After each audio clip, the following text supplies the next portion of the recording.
Well, welcome back. House Speaker Kevin McCarthy with me just a short while ago, confirming that he is expecting to consider an impeachment inquiry of President Biden when Congress returns in mid-September over allegations of bribery and influence peddling, as the calls get louder to oust Special Counsel David Weiss from the Hunter Biden investigation after his efforts to give Hunter immunity from all future charges. Now we follow the money trail with someone who did just that while he was a U.S. prosecutor during the 1996 investigation into whether Communist China was helping to fund a Clinton presidential run, and whether the CCP will try to influence the election here in America again in 2024. Joining me right now in this Sunday Morning Futures exclusive is House Foreign Affairs Committee Chairman, Congressman Michael McCaul. Great to see you, Mr. Chairman. Thanks for having me, Maria. Thank you so much. Walk us back, put your prosecutor hat back on that you wore in the 1990s. What did you do during that investigation? I was the lead prosecutor on the Johnny Chung case.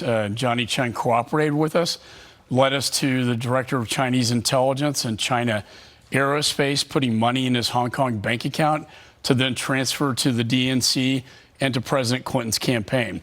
I was a prosecutor that proved that this nexus actually was real, that we had a foreign adversary trying to influence our election. And it was astounding. I was a little bit younger, back then, but I learned from that, follow the money. And what I see today with the Hunter Biden, with these shell corporations and tens of millions of dollars coming in, we saw the same thing back then. A lot of money through shell corporations.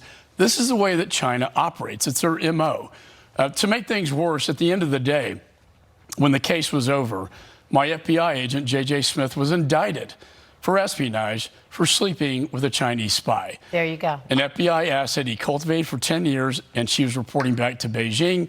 It shows you how clever and how intent the Chinese are to infiltrate. And we saw a similar situation with Eric Swalwell, didn't we? He was in a relationship with what we learned later to be a Chinese spy, a woman? It's what they do. So what do you think about this upcoming election? Do you worry that the CCP wants to keep Joe Biden in the White House and will do anything to do so, given his soft on China policy? Well, I think compared to President Trump, they look at Biden as a weaker president, if not the weakest, and that his China policy is not going to be aggressive. It's going to be a détente, conciliatory.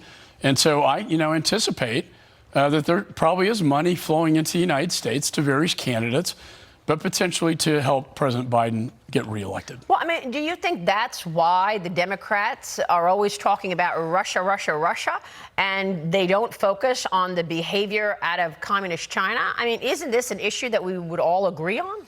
It should be. And I think, there are a lot of Democrats that agree China's the greatest threat. But back then, why were they doing this, right? They wanted to get into the WTO. They wanted aerospace technology. They wanted, the satellite technology. And Clinton was able to do that. He was very pro-Taiwan in the beginning until China got to him through this money and the donors, and he changed his policy. That's what I think is important to look as we fast forward today. What has happened with all this money coming to Hunter Biden? Did it have influence on foreign policy decisions by the vice president, now president of the United States? Well, can you do anything about this at this point? If you're suspecting that CCP money could be coming into a U.S. election to keep Biden in the White House, what are you going to do to stop it? We have a Justice Department, and I was aggressive. It was not political back then. I worry that it's been politicized. And they have to look at this. That plea agreement, I have never witnessed a plea agreement being overturned by a federal judge. And the reason why she did it was because it gave blanket immunity. And she saw, thanks to Jason Smith, the chairman of Ways and Means, an amicus brief about all of the leads that were turned down. The investigator was told not to pursue leads that went to the family and directly to the president. That's concerning to me. It's concerning to the federal judge. That's why she threw the plea agreement out. Unbelievable. Many people feel that our adversaries got the go-ahead to ramp up their aggression after the Afghanistan botched withdrawal. You've got Gold Star families coming in to your committee to testify. Tell us what you'd like to hear from these Gold Star parents after the withdrawal from Afghanistan. And do you agree with that ramped up our adversaries? No, absolutely. You look at foreign policy, that was the beginning of the end. We started to project weakness when Afghanistan fell. That ugly surrender to the Taliban, that's what it was, a surrender. But the Gold Star families, 13 servicemen and women killed by a suicide bomber. I'll be meeting with them on the anniversary of Abbey-gate to hear from them, but also to tell them what we are doing from an investigation standpoint. We'll have the sniper who had the suicide bomber in his sights asked for permission to engage and was denied that permission. In addition, there was a call for an airstrike against ISIS-K, which, by the way, came out of Bagram when that prison was released, denied access to engage in the airstrike. What's so sad for these parents is it could have been prevented, and their child is dead now. Unbelievable. This is so sad.